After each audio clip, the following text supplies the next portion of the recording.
ഗതാഗത നിയമലംഘനങ്ങളും വാഹന ഡ്രൈവർമാരുടെ അശ്രദ്ധയും അമിത വേഗതയും മൂലം അപകടങ്ങൾ വർദ്ധിക്കാൻ കാരണമാകുന്നു.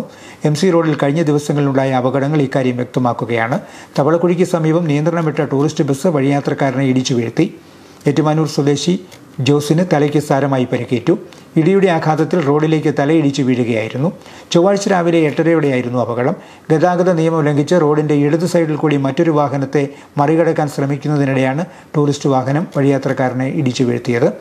ചൊവ്വാഴ്ച വൈകിട്ട് MC റോഡിൽ സംക്രാന്തി ജംഗ്ഷനിൽ ബസ്സിൽ കയറുന്നതിനിടെ കാൽവഴുതി വീണ യാത്രക്കാരിയുടെ ദേഹത്തുകൂടി സ്വകാര്യ ബസ് കയറിയിറങ്ങി. കുമാരനെല്ലൂർ ഉമ്പുകാട്ട് രാധാകൃഷ്ണന്റെ ഭാര്യ ശോഭനാകുമാരിയാണ് അപകടത്തിൽപ്പെട്ടത്. യാത്രക്കാരി കയറുന്നതിനിടെ ബസ് മുന്നോട്ടെടുത്തതാണ് അപകടത്തിന് കാരണമായത്.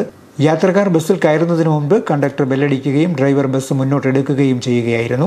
ഗതാഗത നിയമങ്ങൾ പാലിക്കുന്നതോടൊപ്പം ഡ്രൈവർമാർ അല്പം ശ്രദ്ധയോടെ വാഹനം ഓടിക്കുകയും ചെയ്താൽ അപകട മരണങ്ങൾ ഒഴിവാക്കാനും വിലപ്പെട്ട ജീവനുകൾ സംരക്ഷിക്കാനും കഴിയും.